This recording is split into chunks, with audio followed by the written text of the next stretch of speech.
Hi, I'm Brittany. Welcome to my homeschooling channel. Today I'm going to be taking you through our 5 favorite math games that range from pre-K to grade 1, all under $10. Now, some of them are obviously math games, but others you might be wondering how they pertain to math, but remember, math is more than just numbers.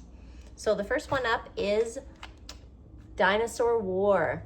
So this game, I think we got for $6 at Bass Pro Shops. You can use any deck of cards for the game of war. Divide the cards evenly amongst players. You place them face down, and together you all flip. The highest card takes everyone's card and adds it to the bottom of their pile. Now, if you don't have time to see this game all the way through, it's a great idea to set a timer, and then once the timer goes off, you count who has the most cards, and that's an easy resolution.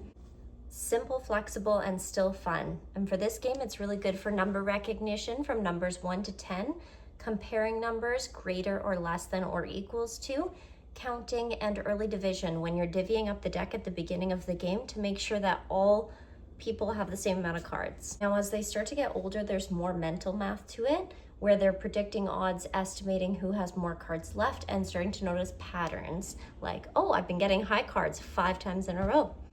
All right, next up, Snakes and Ladders. Now, this game is definitely a little more K to 3. I feel like it's one of the most iconic games out there from childhoods, from many generations. The board is marked from 1 to 100.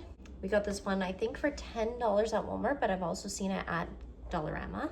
This one is great for recognition of larger numbers, basic addition, and practicing counting accurately as you move your character up the board. So many kids, when they're counting, say they get a 5, they'll say 5 out loud, but they'll actually move like 4 spaces or 6.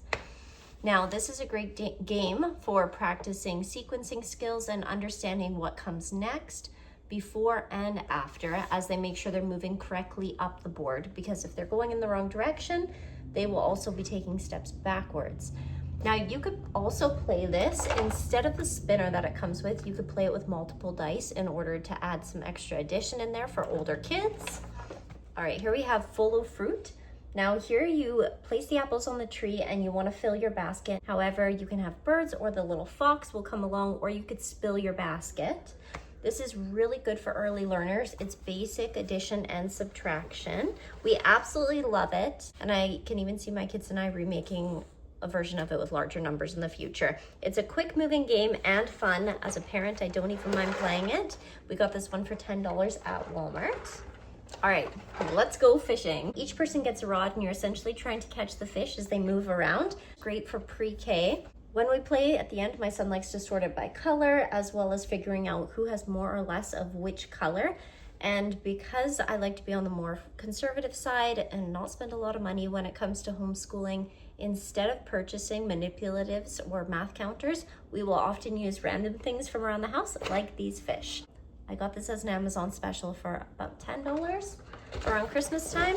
Lastly, we have Go Fish. Now you can play this with any number deck. I also have a letter version of this game. It might look simple, but a lot of math going on with the game Go Fish. Now, number recognition, sorting values, classifying them, counting, there's a lot that goes into it. Now, they work hard to retain what numbers they've already been asked, and they start predicting as they get older. So, oh, Mom asked me for a 3 last turn. Maybe she's got a 3. It's a lot for them to remember.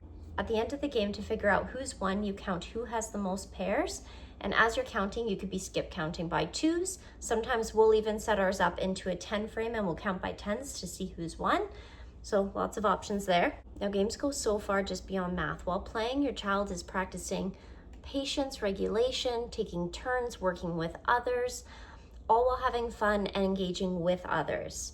If you have any questions or any comments about anything that I've touched down on in this video, I would love for you to leave a comment and let me know if it was helpful. If you're interested in practical, realistic homeschooling for the elementary years, I'd love for you to subscribe, give this a like, and I'll see you next week.